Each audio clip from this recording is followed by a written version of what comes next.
We're at the Usyk versus Fury 2 weigh-in. I'm with Dempsey McKean. He's just faced off with Moses Atoma for the final time. What did you make of it? What I make of every other weigh-in, mate. We look each other in the eyes and we're about to punch on in 24 hours time, you know. So it's the same for every fight. Just got to stay focused and disciplined. And yeah, let's now the fun time starts. And obviously you've kind of made some comments about Moses' kind of maturity. He's a young man. What have you made of his demeanor in the build-up to this fight? It's like the same as all. I think he means business. You know, I think he's ready to go. It's funny that the immaturity comments seem to be getting under his skin more than anything as well. So very ironic. I wish I could say, you know. So, but yeah, it's like I said, showtime tomorrow. And Dempsey, Riyadh season, it's just amazing the events they put on. How happy are you to be involved in something like this? Mate, it's massive. Honestly, the Saudis do it something special here as well. For every single day, up to the weigh-in, you know, it's just remarkable. They're so extravagant with everything, especially the grand arrival day, with the dinner on the plane, walking down. It's amazing, you know. And that's why I need to secure myself with a good performance and a good, strong win here to make sure, you know, I get invited back to Riyadh season. Dempsey, mate, looking forward to seeing you out there. Appreciate it. Cheers, mate. Thank you very much. That was Dempsey McKean. A tough test for Dempsey, a tough test for Moses Atoma in tomorrow night's fight. I really think Dempsey's plan will to be try and bring Moses into kind of deep waters. We're at the weigh and we're going to see who we can get to interview next. Let's try and work through the crowd. Will security let us through here? Are we able to get through here? Waiting for the guys. They've said no. No, we're not able to get through here right now, but just take a look at what Riyadh season is offering right now. Just have a look at all the fans here. Just have a look at the setup. It's just all week it's been amazing. And we've got through, thank you to the security guard. There's a few Queensberry guys in here that we'd love to get their thoughts. Sam's taking us through here now. And this event is like nothing I've been to before. There's just a real tension in the air after both these face-offs. Yesterday it was, let's get Junior through here. Yesterday it was probably the longest boxing face-off. Today it was all business. It was a quick face-off and they're ready to fight. The talking's done. And is there anyone we can find? Sam, what's going on? Who can we find? Who can we find? Anyone here? Well, we might have to do, we're trying to keep this rolling, but we might have to do a little cut, a little cheeky cut, but let's see who's still knocking about. Anyone? Anyways, the two main fights I'm looking forward to tomorrow, Tyson Fury, Alexander Usyk. You know, the talking's been done. We're expecting Tyson, you know, he's in shape, he's looking very serious. We're expecting him to come in and put it on Usyk straight from the off. And Usyk, you know, we know how skilled he is. We know it's easier said than done, but we're hoping that Tyson could do it. We've got Sonny Edwards with me here.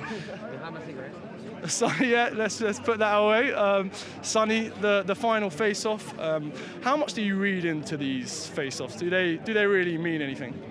Well, yeah, because you can't really disconnect what's in your mind and what's on your face. You know, body language is very telling.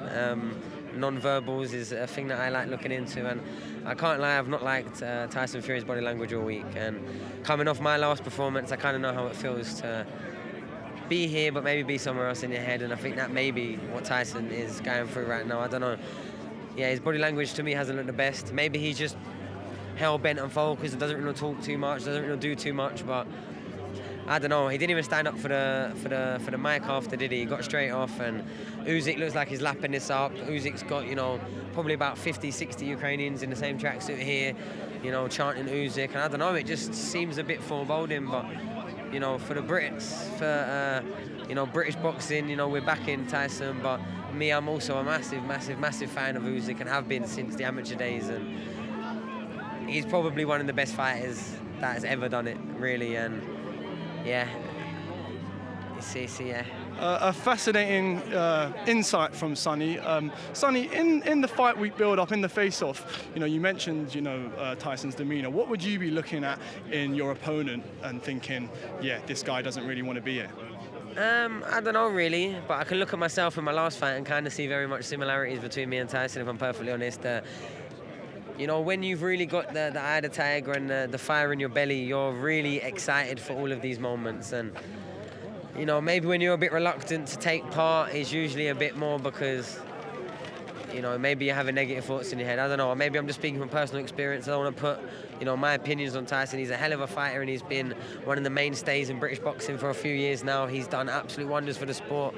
He's been the main part, really, of Riyadh season and really bringing boxing to this side of the world and then globalizing it and putting everyone sort of under the same roof. And we have to thank him for that. But after how the first fight went, I predicted Usyk the first time, and I think I'm definitely going to predict Usyk the second time. The narrative going into this fight is that Fury has to go in there and stick it on him, use his weight, etc. As a man who kind of built a career being able to fight on the back foot, I think you know most of all that it's not that simple, is it? No, of course not, especially as you're trying to put your weight on against one of the best fighters in the world. They're adjusting, they're landing, they're tagging, they're closing the gap down as well. It's not just one-way traffic. And I think the main thing really that Usyk has to watch out for if Fury is to have any success is the timing. I think we've seen Usyk hurt a couple of times. I still, even though I'm a massive fan, I still genuinely believe that if the Daniel Dubois fight happened in a British ring, that he was getting counted out that night. I don't think it was a genuine low shot, and I think he could have had 100 seconds and there weren't no way that he was standing up. He was very hurt in that fight, but he can be hurt and he's seen that, but he's got great recovery skills and he can adapt, which is probably one of his biggest assets. I'd like to see Tyson, if anything, using his reach, using his range and keeping his feet underneath him and timing Usyk when he comes in, because he does give you opportunity, but because he's constantly setting up little feints and little traps, and, you know, he'll be touching up with his lead hand and then coming through with his back at different times. He's constantly finding different targets. He's very, very high. It's much easier said than done when you are genuinely in there against one of the best fighters in the world. But look, this is heavyweight boxing, and generally one punch can change it all. I think we know that Usyk's susceptible maybe to body shots at the heavyweight division, and the uppercut as well. He puts himself in a place where he's kind of square for it sometimes, but at the same time, it's still a very, very, very hard punch to land on such a tremendous fight. And Usyk shows that he can be hurt and recover with no loss of gumption or loss of ambition or belief in himself. So, yeah, I think it's definitely a hard task for Fury, but let's not forget the first fight was a close fight. It was a great fight, but I think Usyk just showed the better rhythm and the better engine at the parts of the fight that really mattered. And sometimes real close boxing fights between two elite fighters, it's about a game of moments, you know, and it's about controlling those moments and when it goes off, winning the rounds when you have to, and if your opponent gives you a chance to hurt them, making sure you do. But I see this fight going long. I see it going the distance. Tyson Fury is one of the toughest men you'll ever meet, and as long as he's got that same heart on the side that he's always had, then we'll see a great fight. But yeah, if you had to put a gun to my head, you wouldn't even have to do that. I would rank Usyk as the pound for pound best fighter in the world right now. Well, Sonny, mate, I think you've got a long career in TV ahead of you, because you just gave us some expert analysis. Thank you very much, mate. Well, I'm looking for jobs now, you know, so that's a little CV. Queensberry, get in touch. Well, I've been with him before, so. Right, bro, thank you very much. Top man. That was Sonny Edwards, an absolute expert opinion from Sonny. He's saying that he doesn't think Tyson has much of a chance, says it's going to be something like the first one. But, you know, me personally, I think we're seeing a different Tyson Fury this time. I think every time there's a rematch, we see something new, and I think it's going to be the same here. We've got Zizou here. Zizou, just for I gotta check my schedule. Just for Queensberry. I'm kidding. He's a busy man. This is the man here in Saudi. Zizou, Tyson Fury versus Usyk. What's your thoughts on the matchup? Obviously, first time round, it was a great fight. Yeah. This time round, how does it go? You know, it's mad. You know, I don't know what Fury is doing, right? I think we all don't know, because we've seen like similar fighters enter fight week with the same mindset.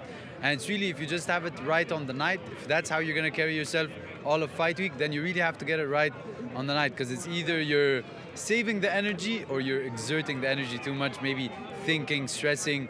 But I think Fury's way too experienced now to be thinking and stressing. The man was dancing before he beat Klitschko for all the belts. So we'll see what happens Saturday night, but it's going to be a 50-50. I can't. I'm trying here, guys. I'm trying, but it's too cold and it's too good of a fight. Fury in rematches, he tends to kind of come back with a vengeance. Do you think we'll see a different Tyson Fury, perhaps one that's going to stick it on Alexander Usyk early on? We will see that. You know what? As a fighter myself, I really feel like what Fury was doing yesterday at the public workouts was more of a at the public workout. Sorry, not yesterday. The day before yesterday. I feel like what Fury was doing there when he put Sugar Hill on the other end and him on that end, he was visualizing exactly a specific moment that he wants to visualize, and then he let the rest of the work for the night. If that makes any sense to anybody, but as a fighter, you'll understand. But I feel like he was visualizing a specific moment of just meeting Usyk in the middle of the ring and staying there. And we see fight night, but with a rematch is one thing, him rematching other fighters is one thing, and him rematching Usyk is another. I feel like Usyk is just a very different breed. We see Saturday, but it's gonna be a good fight. A great perspective from you. We hope to see you back on one of these Riyadh seasons soon. Soon, you will. Thank you, my friend. Cheers. You, So we've got Amir Khan. Amir, that face-off, the face-off yesterday, it was lengthy. The face-off today, it was very quick. What do you think these mind games are all about? You know what? I think the boys have just had enough now. They had a really long face-off yesterday. Today they're like, we just want to get in the ring and fight now. I mean, yeah, you know, there's not been that much trash talk in this fight.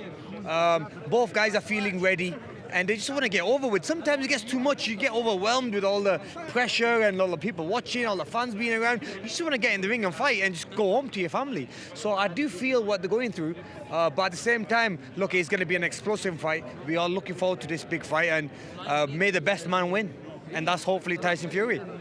The narrative going into this rematch is that Tyson has to really try and stick it on Usyk and put his weight on him. And I think if you look at the way that he weighed in today, it's the heaviest he's ever been. So in my opinion, I think that's what he's going to do. He's going to push him back, he's going to try to hurt Usyk, and he's going to use his weight advantage. And Moses Atoma versus Dempsey McKean. Is Moses one of the best British fighters you've seen? Moses is very good. He's a very good fighter, and obviously one of his biggest tests coming up tomorrow. I think he'll get through it. Like I said, every fight's a tough fight, but look, he's so confident, he seems ready, and like I say, he wants to be one of the youngest world champions out there. So yeah, man, I'm looking forward to that fight. Do you think if that fight goes into deep waters, Moses is a guy that can handle that? Yeah, he'll handle it. I'm sure he'll handle it. Look, he's a true professional. I'm sure he's done the 12-round sparring sessions and all that. He's going to be more than that easy. He's going to be more than ready for this fight. Amir, pleasure. Thank you, my friend. Thank you. So patient. Amir Khan there with a great insight. Again, it's getting very busy, as you can tell. This is Usyk versus Fury. It doesn't get any bigger than this, and we're going to move on, see who's still here. Amir Khan, that was a great interview to be able to get. It's it's cleared up a bit now, but we're hoping to still get some big names. What's your prediction? I'm going Fury. You reckon? Yeah, no, I know, man. Turn round. Before you go. Sorry, brother. Please keep moving, guys.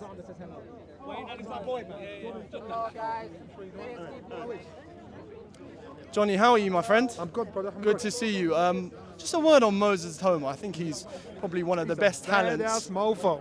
He's an animal. I rate him 19 years old. You look out for this young man. He will be featured heavily in the heavyweight landscape in years to come. And Dempsey McKean, have you watched much of him? What do you think he can kind of test Moses Atoma with? He's very fit. You remember, anybody that's come from an MMA background are tough, very, very fit. And it's only the smartest, the most astute of boxers that are clever enough to get rid of him. So you look at the Klitschko's, Vitaly and Vladimir, that was their background. Until he got tightened up by Emmanuel Stewart, and then he got the street science down to a T.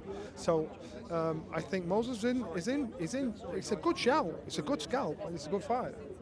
And you mentioned Dempsey's very tough. Do you think a boxer as skilled as Moses, do you think that kind of plays into his hands somewhat? Yes. So if Moses is the fighter we reckon he is, then he should get this job done, and he should be unassuming. He's powerful, he's strong, he's been in with the best, he spars with the best in the world, and they all sing his praises. They don't last more than a week with this young man. He can punch, he can box, he can come out, he's smart, and that's at 19 years old. He wants to beat Mike Tyson's record to become a heavyweight champion. It's a great aim, great feature at 19. And the main event, Tyson Fury, Alexander Usyk 2. What have you made of? There's been, so much talk about his demeanour, comments from left, right, and centre. What have you made of his demeanour this week? I think being brilliant. I think Tyson Fury, this version of Tyson Fury has got my vote. This version of Tyson Fury, I believe. This version of Tyson Fury, I give a chance of beating Alexander Usyk.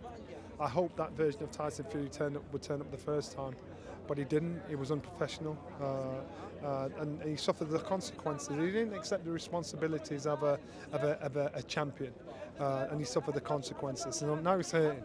Now he's taking it personal. Alexander Usyk, on the other hand, has been totally professional, from winning the title to actually his conduct in between.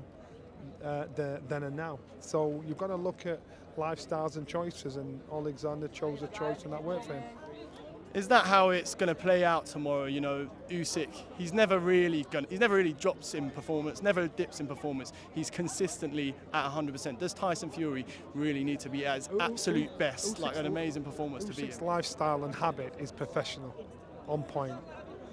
Tyson Fury's hasn't been, and will it be now when he suffered the consequences of not living the life completely? We don't know. Remember, since the last fight, you see Tyson Fury falling out of bars on his face. What's that going to do for the confidence of Alexander Usyk? He's going to look and think, this guy's not professional. He shouldn't be beating me. That's only going to lift his confidence. So you've got to learn good habits, and those habits have got to be part of you every day. Usyk has those good habits. Tyson Fury hasn't. So Tyson Fury, hopefully, if he comes through on Saturday, he'll have learned a harsh lesson that will never make the mistake again, and he'll train out his lifestyle. And Usyk, he's never been beat. He's never been even close to being knocked out. You're forgetting, yes, round 9. Right, apart from 7, Daniel Dubois, perhaps. Yeah. So a lot of controversy about that. So what I'm saying is, everybody's beatable. They're not beatable. You don't think they're beatable until they get beaten. Everybody's beatable, and so therefore, don't be surprised by the things that surprise you on Saturday. Do you think Tyson can go in, in those first 4 or 5 rounds and stick it on Usyk and knock him out? I don't believe this fight's going to go the distance. Either way, I do not believe this fight goes the distance. And if by some miracle it does, it's going to take so much out of both fighters that will never be the same fighter again. This is going to be one of those legacy fights. Johnny Nelson, absolutely a pleasure to speak to you, my friend. Thank you very much, my friend. Top man. Great to get the insight from Johnny Nelson there. Spencer Oliver, how do you assess the talk of Tyson's demeanour this week? What have you made of it? Well, listen, he's been very subdued, hasn't he? He's locked himself away, for 3 months, away from his kids, away from his wife, and he's gone into training camp, and a hard training camp, because he knows what he's going into here. If the first fight is anything to go by, you've got to look at that and go, he knows he's going into war. Alexander Usyk equally. Both guys know they're number 1, number 2 in the world right now. The last one went down to the wire. It's going to be small adjustments here. It's going to be won and lost from Tyson Fury if he wins this fight. And I think those adjustments are, he needs to get off first early. He needs to stamp his authority early in the fight, in the first round, holding centre of the ring, working off that jab and matching Usyk for those combinations. And I think that's where the fight really is won and lost. For me, he lost the last fight, letting the first couple of rounds go because Usyk took control of the ring. That seems to be the narrative that Tyson has to put his weight on him, stick it on Usyk. But obviously Usyk, he's such a skilled operator. It's not as easy as it. No, trust me, it's not easy at all. That's what I'm saying. We're talking about what Tyson Fury needs to do. These adjustments, stamp his authority early. But Alexander Usyk is great at that himself. Those minor adjustments. Usyk's boxing IQ is insane. He is the guy that utilises the space. He's got great footwork. He controls that space. He goes on the front foot when he wants to. He boxes on the back foot. He'll pin you on the ropes. Great fighters can do that. Who would have thought that Usyk, the smaller guy, could have, pushed Fury around the way that he did in that opening one? I know Fury chose to go on the back foot. That's because Usyk was holding his ground. He's very, very good at that. I remember speaking to Tony Bellew once when they boxed, and he said he makes you work even when he's not working. He controls that space so well. That's what Fury has to overcome. Fury has a great boxing IQ, but he's met someone that is equally as good. And Moses Atoma, does Dempsey McKean pose a real test to Moses? Dempsey McKean's a huge step up for Moses Atoma, but Moses Atoma for me is the next superstar of heavyweight boxing. That is a fact. Not if he wins a world title, but when he wins a world title. Frank Warren is great at nurturing fighters through, recognising where they're at and what stage of his career. Dempsey McKean for me is the perfect opponent for him. I think he'll give Moses some rounds, but ultimately I think Moses will get the job done inside the distance. We know how good of a boxer Moses is, but you know, if the fight gets really you know, rough, they're fighting on the inside, and Dempsey's trying to take Moses into deep waters. Do you think Moses has, you know, that grit and determination to get through that sort of fight? Absolutely, and it's about the development of him, and these are the fights that he needs to take him there and test him and see if he can do that. So yeah, absolutely, yeah. But Moses, for me, like I say, superstar at the ring. Will he go past 6 rounds? I'm not sure he will, if I'm honest. Spencer, pleasure to speak to you. Cheers, guys. Thank you, my friend. Cheers, mate. So that has been the Usyk versus Fury 2 weigh-in. You know, it was an absolute tense week, a long week. The fighters are sick and tired of media. The talking's done, and tomorrow we're going to get a winner. We're going to get our unified heavyweight champion of the world. That's a wrap.